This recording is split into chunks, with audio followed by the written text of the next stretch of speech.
कानूनी पेचीदगियां। हम जानते हैं कि लीगल एक्सपर्ट्स अपनी ओपिनियन और अपने राय के साथ बहुत सारी चीज़ें हासिल कर रहे हैं, और इस वक्त इस मुल्क के अंदर जिस तरह नवाज शरीफ साहब के लिए रिलीफ हासिल की जा रही है, बहुत सारे लोग सवाल उठा रहे हैं, इज़ इट इवन पॉसिबल? क्या ये मुमकिन है? क्या निगरान हुकूमत के पास ये पावर्स हैं कि उनकी सज़ा मअतल कर दे और सारे केसेस में सज़ा एक साथ मअतल हो जाना? बहुत सारे सवाल, लीगल परसेप्शन और ओपिनियन जानने के लिए इस वक्त मेरे साथ मौजूद हैं साबिक डिप्टी अटॉर्नी जनरल हैं राजा खालिद महमूद साहब। बहुत बहुत शुक्रिया राजा साहब, आपने अपना कीमती वक्त हमारे लिए निकाला। पहला सवाल आपसे पूछना चाहूँगा, अजीज़िया रेफरेंस में नवाज शरीफ साहब की जो सज़ा को मअतल किया गया है, किस कानून के तहत मअतल किया गया और क्या पंजाब की निगरान हुकूमत के पास ये इख्तियार है, ये अथॉरिटी है? राजा साहब, ये सेक्शन 401 है क्रिमिनल प्रोसीजर कोड की, उस सेक्शन के तहत उसे मुअत्तल किया गया। अब ये डिबेटेबल है कि whether the Punjab government has the power to suspend the sentence of मियां साहब और नॉट। ये डिबेटेबल है, ये अलग से बात है। चूंकि नैब जो है, नैब वो एक फेडरल का अदारा है, समझे, इस्लामाबाद बेस्ड है, और ये केसेस जो है ये भी इस्लामाबाद में इंस्टीट्यूट हुए, तो वो कर सकते थे, नहीं कर सकते, ये इट इज डिबेटेबल। बाकी जो अगर मियां नवाज शरीफ साहब के खिलाफ जो केसेस हैं उनको देख लिया जाए, तो मेरे ख्याल में 2018 में अब पूरी दुनिया के सामने ये आश्कार हो चुका है, 2017-18 में, कि उन्हें आउट करना था, उन्हें सीन से आउट करके इमरान खान साहब को वजीर आजम बनाना मकसूद था।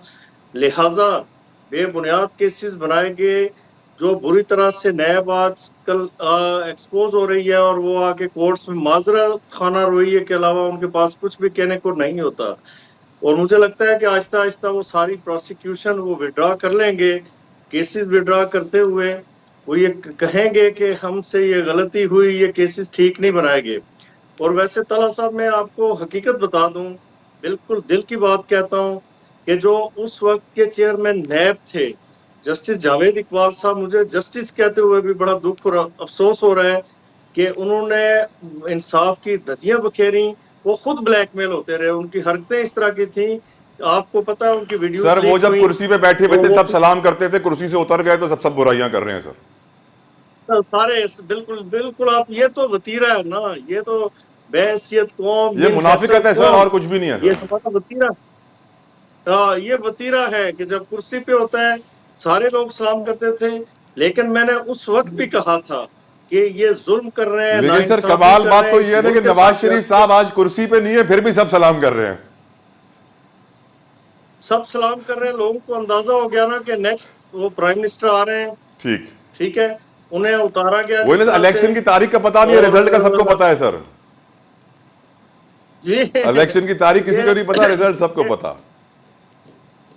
ये सबको अंदाजा है कि मियां नवाज शरीफ अच्छा, वो प्राइम मिनिस्टर। देखें, एक साफ सी बात है, एक वैसे बिल्कुल आप भी मैं भी सीने पे हाथ रख के ईमानदारी के साथ अगर बात करें, 2007 का 17 का पाकिस्तान क्या था और 2022 सर मैं कहूंगा का पाकिस्तान क्या है। 1977 का पाकिस्तान क्या था, मुझे वो वाला पाकिस्तान याद आता है, वो ज्यादा अच्छा था 2007-8 से भी। खैर आगे बढ़ते हैं सर। क्या आपको लग रहा है कि नैब कल अपनी अपीलें वापस ले लेगी और सारी सजाएं अजीजिया वजीजिया सब खत्म हो जाएगा कल? अब ये देखते हैं नैब की क्या पॉलिसी है, क्या स्ट्रेटेजी लेके आते हैं। सर नैब की यही उनकी पॉलिसी है कि हवाले से आजाद जाहिर करो, है उनको उनकी किसी चीज पे कंसल्टेशन एतराज हुई नहीं। हुई होगी, डेलिब्रेशन होगी। लेकिन ये जो एवनफील्ड केस है, इसकी सारी समाअत को मैं वाच करता रहा हूँ, जी जी। क्योंकि मैं उन दिनों डिप्टी अटॉर्नी जनरल था, मैं उसी कोर्ट में होता था। मैंने अपनी आंखों से देखा, अपने कानों से सुना, और जज साहबान बार बार ये कहते रहे कि जी आप लिंक करें, आप सबूत लाएं, आप इल्जामात को सब्सटेंशिएट करें। लेकिन अनफॉर्चुनेटली इन नैब के पास कोई जवाब नहीं था, और इस दौरान उन्होंने 6 प्रोसिक्यूटर्स अपने तब्दील किए। जो को एक्यूज थे मरियम नवाज साहिबा और कैप्टन सफ्तर साहब, वो उसमें बरी हुए, और मियां साहब अगर मौजूद होते तो वो भी उस केस में एक्विट हो जाते।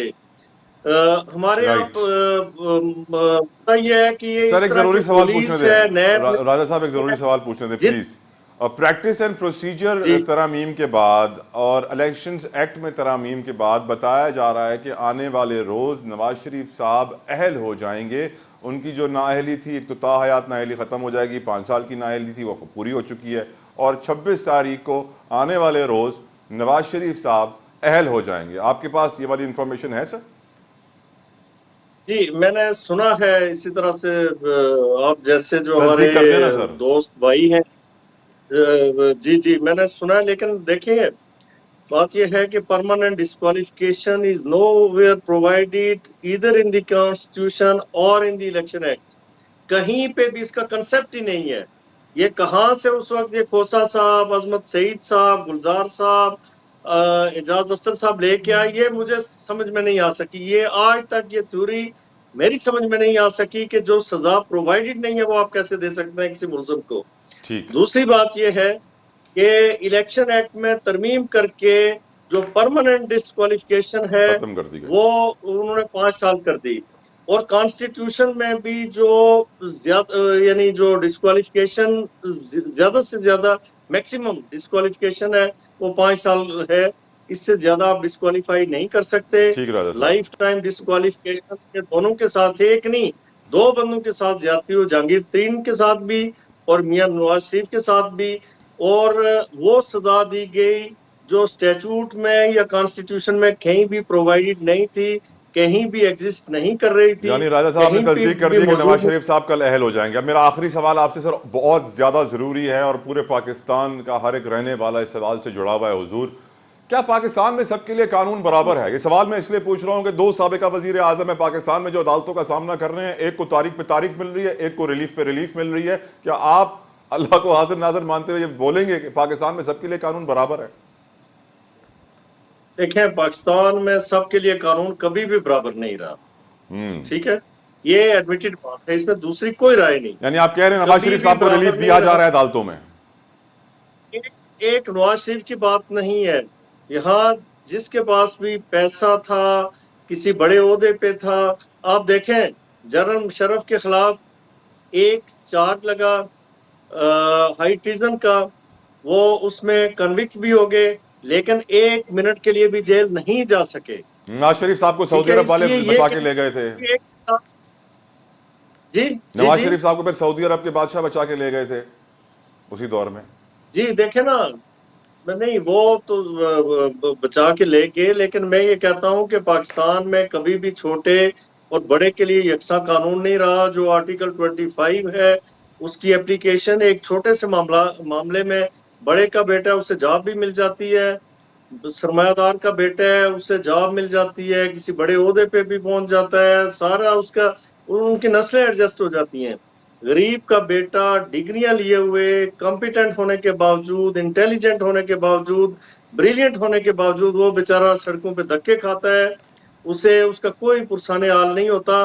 पाकिस्तान को अगर बचाना है, पाकिस्तान को अगर मुस्तहकम और मजबूत स्टेट के तौर पे रखना है, तो फिर उसके लिए equality before law, rule of law, rule of law का मतलब ये है इक्वलिटी बिफोर लॉ, बेशक everybody is equal in the eyes of. आमीन आमीन, अल्लाह करे ऐसा हो जाए। बहुत बहुत शुक्रिया। राजा खालिद महमूद साहब हमारे साथ मौजूद थे और प्रोग्राम के आखिर में बड़ी उन्होंने खूबसूरत बात की कि अगर मुल्क का कानून सबके लिए बराबर हो जाए तो पाकिस्तान कहाँ से कहाँ पहुँच जाए, कितनी तरक्की करे, इसका आपका और मुझको अंदाज़ा भी नहीं है। लेकिन सैडली यहाँ रईस के लिए कानून कुछ है, गरीब के लिए कुछ है। कुछ लोग कत्ल करके भी आज़ाद होते हैं, कुछ लोग एक कलम चुरा लें तो उसके लिए भी उम्र कैद की सज़ा भुगतते हैं। अल्लाह ताला हमारे मुल्क को सही राह पर लेकर आए। दुआ के साथ आपसे इजाज़त चाहूँगा। अंटिल नेक्स्ट टाइम, तो इजाज़त को इजाज़त दीजिए। अल्लाह हाफ़िज़।